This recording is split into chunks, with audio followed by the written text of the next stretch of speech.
We all love a legendary comeback, and Degree Original Cool Rush is back and better than ever. Cool Rush isn't just a scent, it's a movement, a fan favorite that delivers bold, fresh vibes and all-day sweat protection.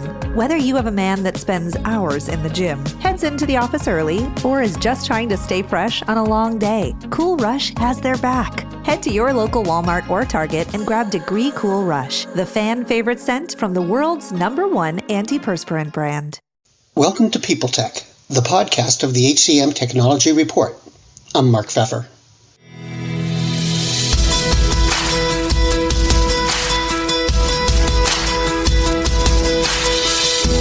My guest today is Erick Kuhni.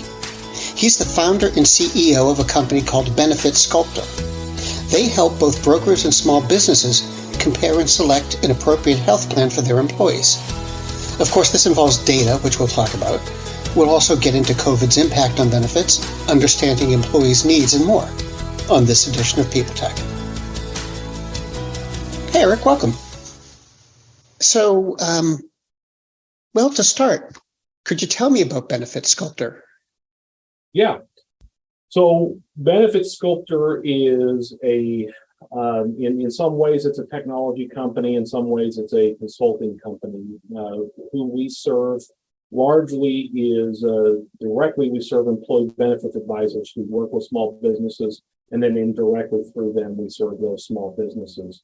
And what we do is we provide a new way of evaluating benefits along an analytical spectrum, as opposed to using conventional spreadsheets as a way to kind of shop for employee benefits. What we're focused on doing is taking all of the data that's related to employee benefit decisions, including information like wages and payroll, and creating optimizations in order to help brokers and companies identify basically solutions that drive recruitment and retention.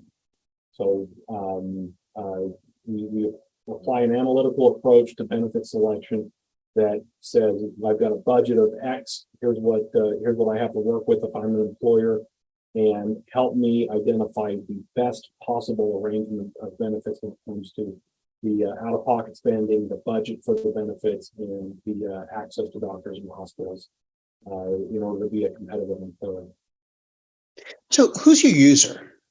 User is employee benefits brokers. That's so today, if a small business wants to get benefits, they have to go through a broker. And I say have to. There are exceptions to that, but it's overwhelmingly broker driven. That's the gatekeeper to the market. And so our user is the broker.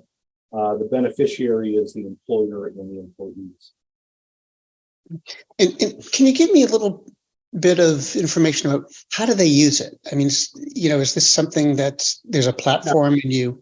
It's a dashboard. So the best way to explain it is to explain what brokers have been doing up to now, and then what we do that's a little bit different. Like I said, I was a broker for 20 years. I've worked with lots of brokers. I've been in lots of agencies, and pretty much every broker operates the same way.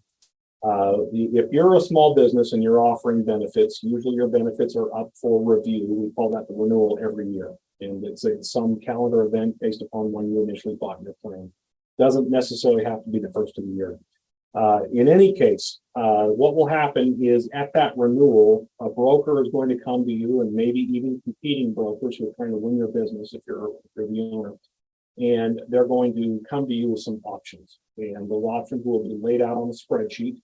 The spreadsheet has been the workforce of most of these brokers. And what they do is they go to all of the insurance companies that they work with, and they get a smattering of options, and they put them out on the spreadsheet and come to you and say, hey, Mr. or Mrs. Employer, I think this is what you ought to be doing, and this is why. And most of what's driving their recommendations and selection is a fear of cost. So they're looking at what's happening in healthcare. They're concerned about it because that's the world they live in. They assume that that's what their employers are concerned about, and they come in and they present these options, and oftentimes they're kind of targeting, this is how we're going to help you control costs. Meanwhile, what the employer is trying to do is say, what can I offer to my employees so that they want to come and work here? I've got to pay them wages.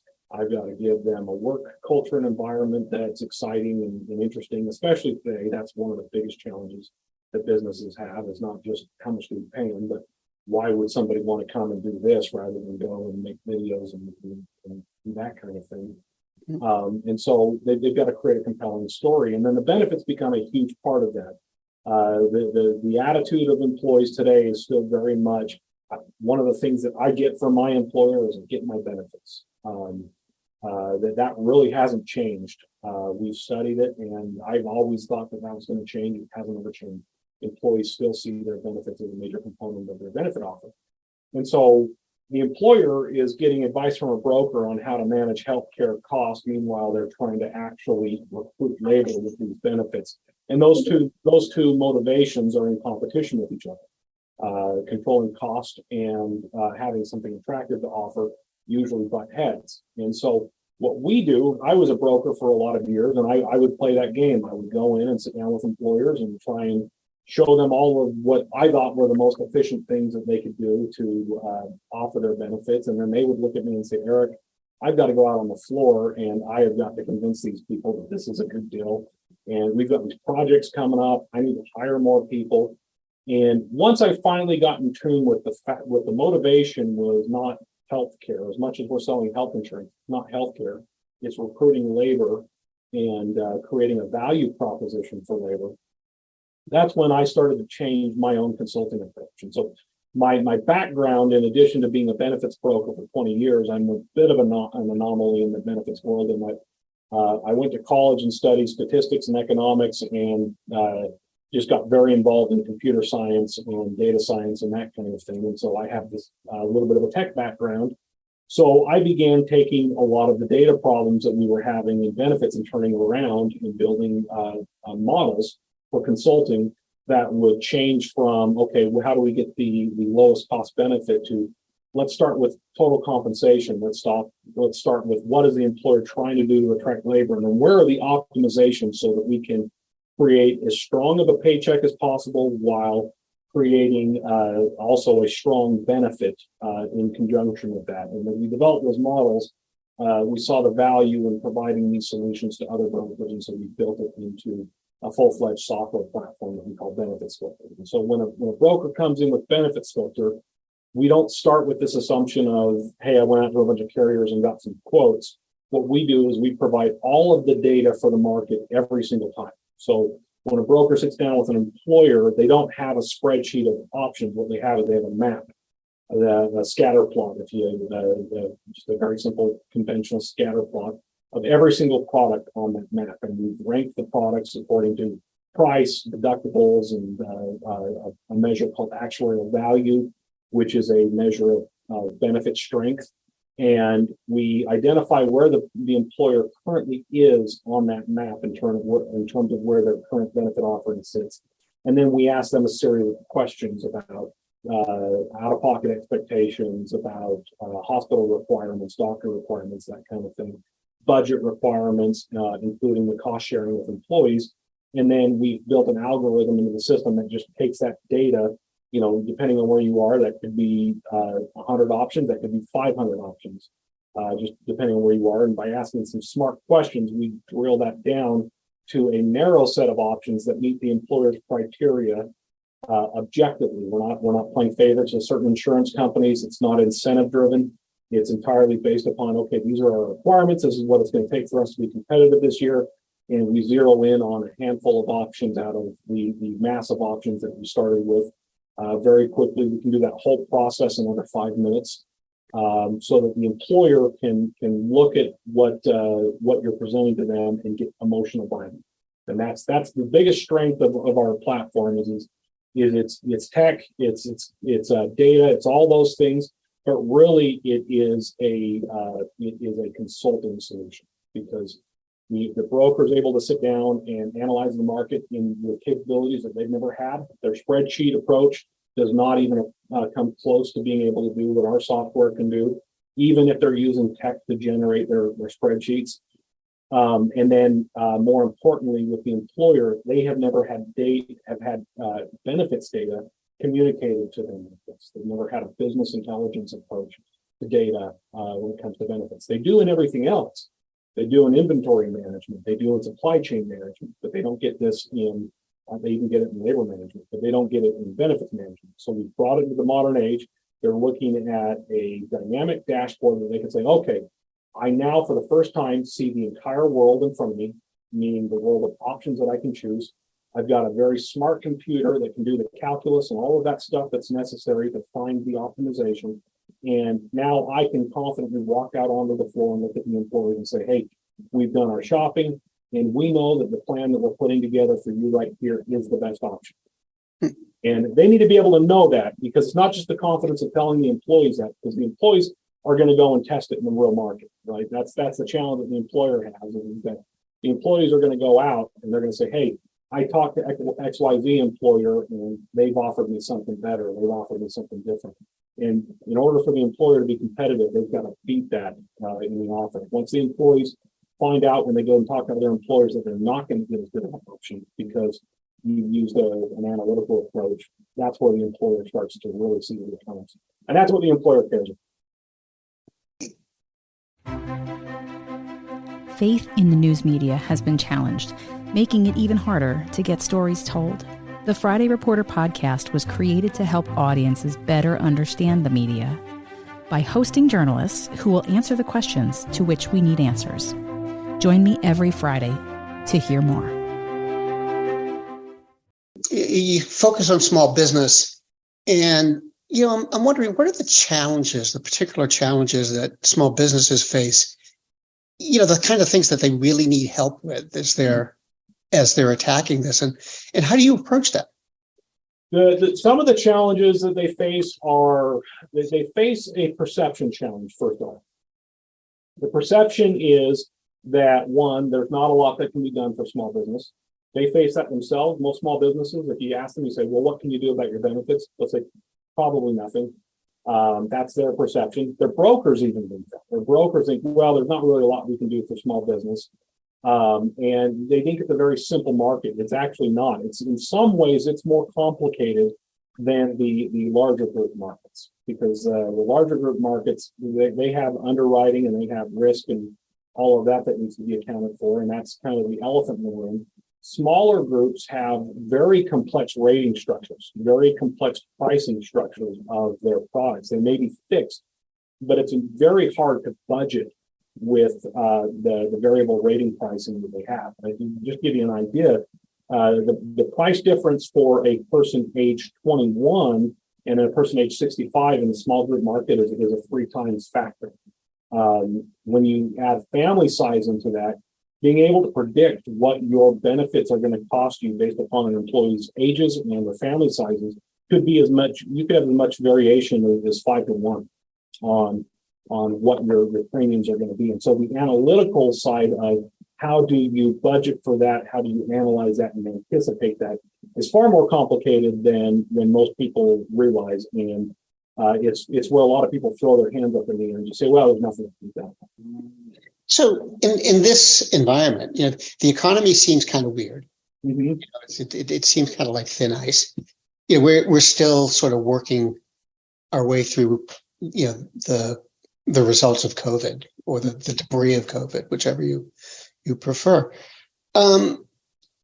Given that, how do you find brokers are faring? I mean, are they having a harder time finding clients and answering clients' concerns, or is it just kind of business as usual? Brokers have been having, well, there's 2 answers to that. One is just kind of the general effects of COVID and how that's affected labor and brokers. Brokers have been struggling a lot longer than COVID when it comes to growing their business. Most brokers are not growing their businesses by very much. The average age of a broker in the United States is 59. There are younger brokers coming in that are bringing it down, and that's why it's at 59 and actually not a higher number. Most of the brokers who are here have been in this business for 20, 30 years, and they've been sitting on a block of business that they grew at a time when benefits weren't as traditional. There's a lot of brokers that have been around since the 80s and really haven't grown their business since. That was a time when small business was really starting to embrace benefits. And so they were writing what we call virgin groups at the time. Today, if you want to write a new group, you have to take it from somebody. And that's a harder sell. You've got to come in and convince an employer that I'm going to do a better job for you than the current broker. And the challenge that they have is that at the end of the day, we're all selling the same products. We're selling them at the same prices. And so the only thing you have to convince an employer that they ought to do business with you is either a stronger consulting methodology, or you have to wait for someone to screw up or age out. So that's a challenge that the brokers have had. Now, a slight modification to that is that we saw one blip in this market about 10 years ago, and it was a company called Zenefits that came in offering a tech solution. And they went from no clients to 40,000 clients in just under 4 years. And they proved that there is a market of opportunity for business acquisition through sales, but nobody has duplicated it. But what Zenefits did that was different from most brokers is they didn't come in and begin attacking healthcare. That's what most brokers are doing today, is they're coming in and waging a war on healthcare. So we're going to solve the problem of healthcare costs and all of that, which frankly brokers are not very well equipped to do, especially for brokers that are working with small businesses. You don't have the strength where you're going to need to be able to compete with the fully insured health insurance market or the hospital systems or any of those things. And so what Zenefits did is they came in and said, look, we're not going to waste our time with that. What we're going to do is we're going to provide you with a tech solution that helps you manage your labor. We're going to help you with workforce management. And we're going to give you some value add for that. And in exchange for that, we'll support your benefits plan, and we would like you to make us the broker. And that's similarly, what we're trying to do. We're not doing it the same way Zenefits did, but we're coming in and saying, healthcare is what it is. We don't want to just throw money away, but healthcare is what it is. And the job of an employer is to figure out how to provide value to their employees and to do it as efficiently as possible. So we're not trying to beat the healthcare system through small business benefits. We want to be efficient, but what we're trying to do is help the employer be more effective with labor. We're trying to offer the employees quality compensation so that the work is still of value to them. Now that's answer to question one, and that's how the broker been affected. Small business has been affected in a massive way in COVID, and the massive way that they've been affected is what everybody's talking about, and that's work from home. But work from home has led to a new problem/opportunity. And that problem/opportunity is that you have many more. Sorry, my phone is dinging here and I don't want to be on the recording here. But anyways, the shift has been not just that people are working from home, but employers are hiring remote at a volume that they never have before. So any company that doesn't require physical hands on deck, meaning you need like an HVAC installer, clients I've worked with before, plumbers, they need to have people local. But if you're a law firm, if you're an accounting firm, if you're a marketing agency, if you're a tech firm of any kind, anything where people work with a computer, you're starting to see a lot of companies hiring employees from all over the country, if not all over the world. But there's a lot of remote hiring even within the U.S. And so the challenge that brings is that if you're a small business, let's say you've got 10 employees and half of them are located in other states than where you're located, how do you put together a benefit package that will meet everybody's needs, especially when most insurance policies, insurance plans are really state-based, meaning that they're built very well to accommodate healthcare within the state that they operate in, but they're not as strong in delivering benefits outside of the state. And so employers are having to look at strategies that they would not have looked at as strongly in years past because of the need to accommodate employees in other states. Well, Erick, thanks very much. Thanks for coming by. I've learned a lot, so I really appreciate it. Yep, thank you.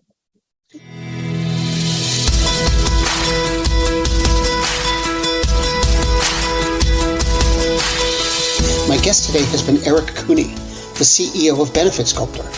And this has been People Tech, the podcast of the HCM Technology Report. We're a publication of Recruiting Daily. We're also a part of Evergreen Podcasts. To see all of their programs, visit www.evergreenpodcasts.com. And to keep up with HR technology, visit the HCM Technology Report every day. We're the most trusted source of news in the HR tech industry. Find us at www.hcmtechnologyreport.com. I'm Mark Pfeffer.